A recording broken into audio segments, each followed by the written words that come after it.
Tu t'apprêtes à entrer en passe et tu fais ce que tout le monde fait. Tu cherches des vidéos YouTube. Et là, tu tombes sur des témoignages, des conseils, mais beaucoup trop. Alors, est-ce que c'est vraiment bienveillant ?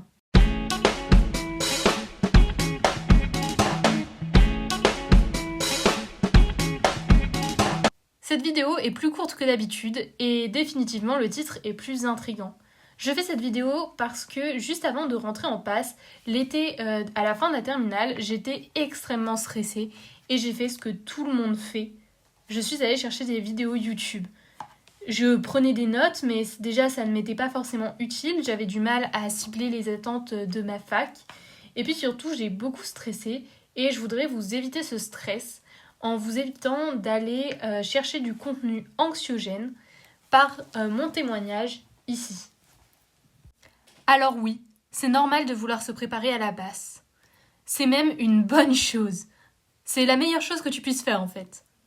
Mais ces vidéos sont parfois oppressantes et stressantes. Elles illustrent des cas extrêmes, des gens qui ont fini major ou alors qui ont raté leur année et sont même partis en dépression. Pour les premiers, le monde semble parfait. J'ai trouvé ma méthode dès le mois de septembre. Alors que toi, tu ne sais même pas quelle est ta méthode de travail et tu ne sais pas par où commencer. J'étais totalement pareil. Personnellement, je passais mon temps à stresser l'été dernier entre la terminale et la passe. Ce n'était vraiment pas agréable. D'abord, je te propose de remettre à leur place tous ces clichés et puis je vais te faire et te donner quelques conseils pour te préparer sans stresser. Alors voilà quelques bases. Le temps de travail, c'est pas forcément 10 heures par jour. Parfois c'est plus, parfois c'est moins. Personnellement, je n'ai jamais eu de journée type, j'avais bien trop de contraintes. Je devais m'adapter au trajet qui était assez long, aux imprévus, au retard et puis surtout j'allais en cours. Ma méthode de travail n'est pas tombée du ciel non plus. Elle s'est plutôt améliorée tout au long de l'année. Et au final, j'ai vraiment pu gagner du temps grâce à ça. J'ai toujours bien dormi la nuit, environ 8 heures, mais j'avoue qu'il pouvait m'arriver d'avoir besoin de mélatonine pour m'endormir, tout simplement. Rien n'est parfait et rien n'est perdu, surtout vous n'avez même pas commencé l'année. Ne stressez pas. J'espère que cette partie t'a rassuré, au moins un peu, même si je me doute que ça ne va pas annuler le stress de toutes les vidéos qu'on trouve sur YouTube. Encore une fois, le but de ces vidéos, c'est souvent de vous pousser à faire appel à des préparations payantes, et en ligne en plus, ce que je ne fais pas dans mes vidéos. Ils vont jouer sur du stress, ou du moins vous pousser à regarder encore plus de vidéos de leur chaîne. Voici donc mes conseils pour vous préparer plus sereinement à la passe. Le conseil classique, mais que vraiment je juge efficace, c'est de prendre un peu de temps chaque jour, sans distraction autour de soi, donc sans téléphone, pour revoir ses lacunes de terminale si on en a. Déjà, ton cerveau relâche pas trop. Tu seras prêt à travailler à la rentrée et tu arriveras sans avoir de trous dans le programme. En SVT, revois en priorité la génétique de première et tout ce qui est muscle de terminale, avec le cycle de Krebs notamment.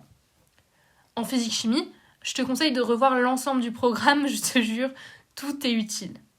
Bien sûr, si tu le maîtrises déjà bien, que tu ne vois pas trop l'intérêt de t'entraîner plus, tu peux t'avancer à l'aide de vidéos YouTube ou alors faire une pré-rentrée dans une prépa privée.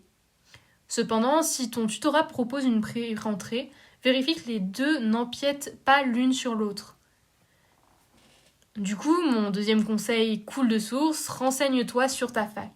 Est-ce qu'elle propose un tutorat ? Quelles sont les activités qui sont proposées par ce tutorat ? Quelles sont les matières enseignées ? Ça ne sert à rien de réviser des matières qui ne te seront pas utiles. Dans ma fac, les maths sont plutôt un outil.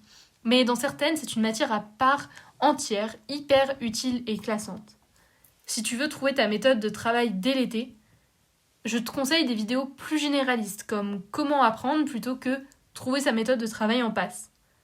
Si tu veux cibler la passe, regarde des témoignages honnêtes, tout en gardant en tête que ce sont des exemples. Il n'y a vraiment pas de règles vis-à-vis de la méthode de travail.